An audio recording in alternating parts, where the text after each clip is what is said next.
ನಮಸ್ಕಾರ. ಕನ್ನಡ ಒನ್ ನ್ಯೂಸ್ಗೆ ಸ್ವಾಗತ. ನಾನು ನಿಮ್ಮ ಭಾಗ್ಯನಾರಾಯಣ ಬೊಗ್ಗವರಪು. ಅರ್ನಬ್ ಗೋಸ್ವಾಮಿ ಇತ್ತೀಚೆಗೆ ಬ್ಯಾಕ್ ಟು ಬ್ಯಾಕ್ ಪ್ರತಿದಿನ ಒಂದಲ್ಲ ಒಂದು ವಿಚಾರವಾಗಿ ಮೋದಿ ಸರ್ಕಾರವನ್ನ ಟಾರ್ಗೆಟ್ ಮಾಡ್ತಾನೆ ಇದ್ದಾನೆ, ನಿಲ್ಲಿಸ್ತಾನೆ ಇಲ್ಲ. ಒಂದು ಪಟ್ಟಿಯನ್ನೇ ನಿನ್ನೆ ಮೊನ್ನೆ ಎಲ್ಲ ನಾನು ವಿಡಿಯೋ ಮಾಡಿ ಹೇಳಿದ್ದೆ ಯಾವ ವಿಚಾರದಲ್ಲಿ ಆತ ಮಾಡ್ಕೊಂಡು ಹೋಗ್ತಿದ್ದಾನೆ ಅಂತ. ಇಂಡಿಗೋ ಇಂದ ಹಿಡಿದು ಮಧ್ಯಪ್ರದೇಶದಲ್ಲಿ ಬಿಜೆಪಿ ನಾಯಕನ ಮಗನ ಮದುವೆಯಲ್ಲಿ ದುಂದುವೆಚ್ಚ ಮಾಡಿದರವರೆಗೆ ಯಾವುದನ್ನು ಬಿಡ್ತಿಲ್ಲ. ಅರಾವಳಿ ಬೆಟ್ಟಗಳ ವಿಚಾರವಾಗಿ ದೊಡ್ಡ ಪ್ರತಿರೋಧ ತೋರಿಸ್ತಿದ್ದಾನೆ. ಪ್ರತಿಯೊಂದನ್ನು ಪ್ರಶ್ನೆ ಮಾಡ್ತಿದ್ದಾನೆ. ಆಪರೇಷನ್ ಸಿಂಧೂರದ ಸಂದರ್ಭದಲ್ಲಿ ಕೊಟ್ಟ ಮಾತಿನಂತೆ ತುರ್ಕಿಯ ದೇಶದ ಜೊತೆ ಇರುವಂತಹ ಸಂಬಂಧಗಳನ್ನ ಪೂರ್ತಿಯಾಗಿ ಕಡ್ಕೊಂಡಿಲ್ಲ. ಅವರು ಏರ್ಲೈನ್ಸ್ ಅನ್ನು ಬಳಸ್ತಿದ್ದಾರೆ ಅಂತ ಸಹ ಮೊನ್ನೆ ಆರಂಭಿಸ್ಕೊಂಡಿದ್ದ. ಏನಾಯ್ತು ಅಂತ ಸಾಕಷ್ಟು ಜನಕ್ಕೆ ಅನುಮಾನ. ಇಡೀ ದೇಶದಲ್ಲಿ ಗೋಧಿ ಪತ್ರಿಕೋದ್ಯಮದಲ್ಲಿ ಇಂತಹ ಒಂದು ಬದಲಾವಣೆ ಆಗತ್ತೆ ಅಂತ ಯಾರು ಊಹಿಸಿರ್ಲಿಲ್ಲ. ಬಟ್ ಇವನು ಬದಲಾವಣೆ ಆಗಿದ್ದಾನೆ.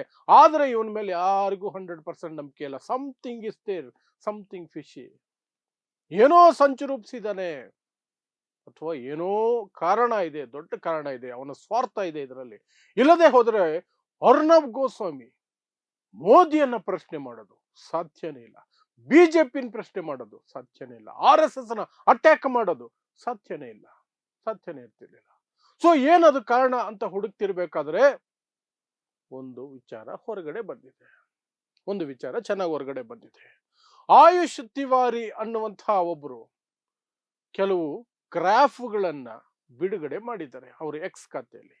ಆಯುಷ್ ತಿವಾರಿ ಅನ್ನುವಂಥವರು ತಮ್ಮ ಎಕ್ಸ್ ಖಾತೆಯಲ್ಲಿ ರಿಪಬ್ಲಿಕ್ ಟಿವಿಯ ಪರ್ಫಾರ್ಮೆನ್ಸ್ ಹೇಗಿದೆ ಅನ್ನೋದನ್ನ ಒಂದು ಅಂದಾಜಾತ್ಮಕವಾಗಿ ಎಷ್ಟು ಇನ್ವೆಸ್ಟ್ಮೆಂಟ್ ಆಗ್ತಿದೆ, ಎಷ್ಟು ದುಡ್ಡು ಸುರಿತಿದ್ದಾನೆ ಅರ್ನಬ್ ಗೋಸ್ವಾಮಿ, ಎಷ್ಟು ವಾಪಸ್ ಬರ್ತಿದೆ, ಅವ್ರ ಹತ್ರ ದುಡ್ಡು ಎಷ್ಟಿದೆ, ಹೇಗಿದೆ ಅನ್ನೋದ್ರ ಬಗ್ಗೆ ಒಂದಷ್ಟು ಗ್ರಾಫ್ಗಳನ್ನು ರಿಲೀಸ್ ಮಾಡಿದ್ದಾನೆ. ಆ ಗ್ರಾಫ್ಗಳಲ್ಲಿ ಸ್ಪಷ್ಟವಾಗಿ ಕಾಣ್ತಾ ಇದೆ ಅವನು ಖರ್ಚು ಮಾಡ್ತಿರೋದಕ್ಕೂ ಅವನಿಗೆ ಬರ್ತಿರೋ ಆದಾಯಕ್ಕೂ ಅಜಗಜಾಂತರ ವ್ಯತ್ಯಾಸ ಇದೆ. 100 ರೂಪಾಯಿ ಖರ್ಚು ಮಾಡಿದ್ರೆ 20 ರೂಪಾಯಿ ಸಹ ವಾಪಸ್ ಬರ್ತಿಲ್ಲ ಅವನಿಗೆ. ಲಾಸ್ ಅಲ್ಲಿ ಓಡ್ತಾ ಇದೆ ರಿಪಬ್ಲಿಕ್ ನೆಟ್ವರ್ಕ್. ಆದ್ರೂ ಚಾನಲ್ ಹೇಗೋ ನಡೀತಿದೆ, ಯಾಕಂದ್ರೆ ಬಿಜೆಪಿ ಫಂಡಿಂಗ್ ಇರುತ್ತೆ, ಎಲ್ಲ ಇರುತ್ತೆ. ಬಟ್ ಆತನಿಗೆ ಒಂದು ವಿಚಾರ ಅರ್ಥ ಆದಂಗಿದೆ, ಅವನನ್ನ ಯಾರು ಈಗ ಸೀರಿಯಸ್ ಆಗಿ ತಗೊಳ್ತಿಲ್ಲ. ಸುಮ್ನೆ ಬರ್ತಾನೆ, ಬಾಯ್ ಬಡ್ಕೊಳ್ತಾನೆ, ಬಿಜೆಪಿ ಪರ ಮಾತಾಡ್ತಾನೆ, ಮೋದಿ ಪರ ಮಾತಾಡ್ತಾನೆ ಅಂತ ಮೋದಿ ವಿರೋಧಿಗಳು ಅವನನ್ನ ನೋಡೋದೇ ಬಿಟ್ಟಿದ್ದಾರೆ. ಇನ್ನೊಂದು ಕಡೆ ಮೋದಿ ಭಕ್ತರಿಗೆ ಅದು ರೂಢಿಗತ ಆಗೋಗಿದೆ. ಅವ್ರಿಗೆ ಗೊತ್ತಿದೆ ಯಾವುದೇ ವಿಚಾರ ಆದ್ರೂ ಅರ್ನಬ್ ಗೋಸ್ವಾಮಿ ಮೋದಿನ ಡಿಫೆಂಡ್ ಮಾಡ್ಕೊಳ್ತಾನೆ. ನೋಡೋ ಅವಶ್ಯಕತೆ ಇಲ್ಲ. ನಮಗ್ ಗೊತ್ತು ಹೆಂಗೆ ಅಂತ.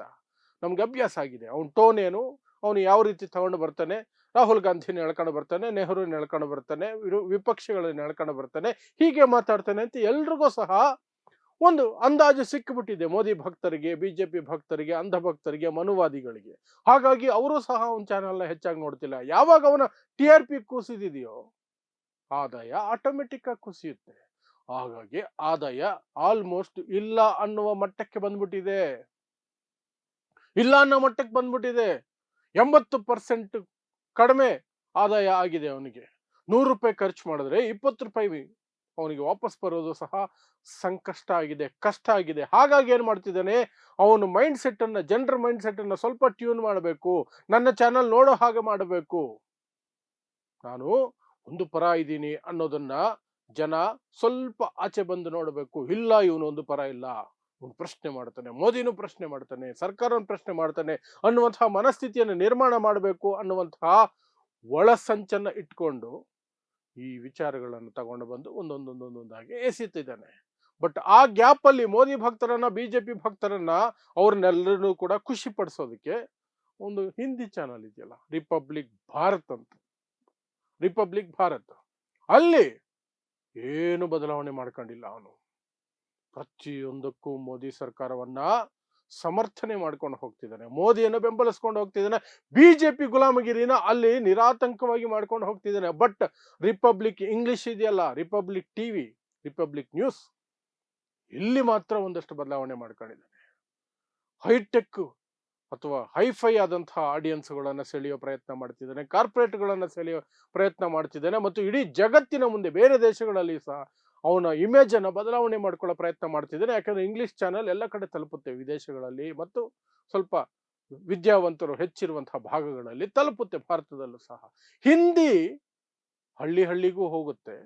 ಹಳ್ಳಿ ಜನ ಹೆಚ್ಚು ನೋಡ್ತಾರೆ, ರೂರಲ್ ಜನ ಹೆಚ್ಚು ನೋಡ್ತಾರೆ. ಅವ್ರಿಗೆ ಇಂಗ್ಲಿಷ್ ಬರಲ್ಲ, ಹಿಂದಿ ಮೇಲೆ ಡಿಪೆಂಡ್ ಆಗಿರ್ತಾರೆ.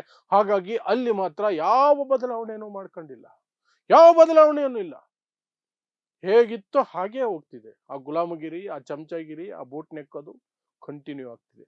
ಬಟ್ ಇಂಗ್ಲಿಷಲ್ಲಿ ಮಾತ್ರ ದೊಡ್ಡ ಬದಲಾವಣೆ ಮಾಡ್ಕೊಂಡಿದ್ದಾನೆ.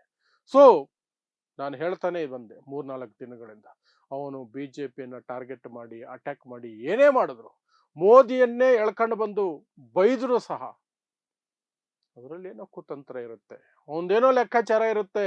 V need to wait wait wait wait ಅಂದೆ. ಆ ವೇಟ್ಗೆ ಈಗ ಒಬ್ರು ಆ ಗ್ರಾಫ್ ಅನ್ನ ಕೊಡೋ ಮೂಲಕ ತಿವಾರಿ ಅನ್ನುವಂಥವ್ರು ಒಂದು ಅಂದಾಜನ್ನ ಕೊಟ್ಟಿದ್ದಾರೆ. ಇಂತಹ ಕಾರಣಕ್ಕೆ ಇವನ ಪರಿಸ್ಥಿತಿ ಹೀಗೆ ಮುಳುಗ್ತಾ ಇರೋ ದೋಣಿಯನ್ನ ಹೇಗಾದ್ರೂ ಮೇಲೆತ್ತಬೇಕು ರಿಪಬ್ಲಿಕ್ ನೆಟ್ವರ್ಕ್ ಅನ್ನ ಅನ್ನೋ ಕಾರಣಕ್ಕಾಗಿ ಈ ರೀತಿಯಾದಂತಹ ನಾಟಕ ಮಾಡ್ತಿದ್ದಾನೆ, ಜನರಿಗೆ ಮಂಕುಬೂಜಿ ಎರಚುವಂತಹ ಪ್ರಯತ್ನ ಮಾಡ್ತಿದ್ದಾನೆ. ಆದ್ರೆ ಇದರಿಂದ ಅವನಿಗೆ ಲಾಸ್ ಆಗಲ್ವಾ ಅಂತ ನೀವು ಕೇಳಿದ್ರೆ ಆಗತ್ತೆ.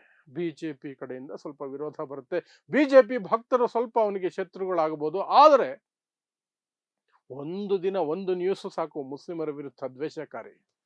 ಈ ಅಂಧ ಭಕ್ತರು, ಬಿಜೆಪಿ ಭಕ್ತರು, ಮೋದಿ ಭಕ್ತರು ಎಲ್ಲ ವಾಪಸ್ ಅವನ ಭಕ್ತರಾಗ್ಬಿಡ್ತಾರೆ ಅಥವಾ ಅವನ ಸಪೋರ್ಟರ್ಸ್ ಆಗ್ಬಿಡ್ತಾರೆ. ಅದು ಅವನಿಗೆ ಗೊತ್ತಿದೆ, ಅರ್ನಬ್ ಗೋಸ್ವಾಮಿಗೆ ಸ್ಪಷ್ಟವಾಗಿ ಗೊತ್ತಿದೆ.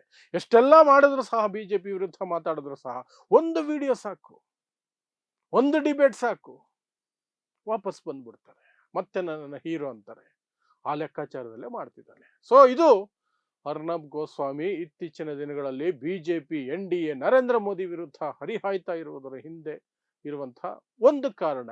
ಬೇರೆ ಇನ್ನೂ ಕಾರಣಗಳಿರಬಹುದು, ಒಂದೊಂದೇ ಆಚೆ ಬರ್ತಿರುತ್ತೆ. ಈಗ ಸದ್ಯಕ್ಕೆ ಬಂದಿರೋದು ಇದೊಂದು ಕಾರಣ, ಅವನ ಫೈನಾನ್ಷಿಯಲ್ ಪೊಸಿಷನ್ ಮತ್ತು ಅವನ ಚಾನಲ್ನ ಪರ್ಫಾರ್ಮೆನ್ಸ್. TRP ನೆಲ ಕಚ್ಚಿದೆ, ಅವನ್ನ ಯಾರು ನಂಬ್ತಿಲ್ಲ, ಸೀರಿಯಸ್ ಆಗಿ ತಗೊಳ್ತಿಲ್ಲ. ಹಾಗಾಗಿ ಹೊಸ ವರಸೆಯನ್ನ ಶುರು ಹಚ್ಕೊಂಡಿದ್ದಾನೆ ಅಷ್ಟೇ. ಸೊ ನೋಡ್ತಾ ಇರಿ ಸಮಾಜಕ್ಕಾಗಿ ಕನ್ನಡ 1 ನ್ಯೂಸ್. ನಮಸ್ಕಾರ.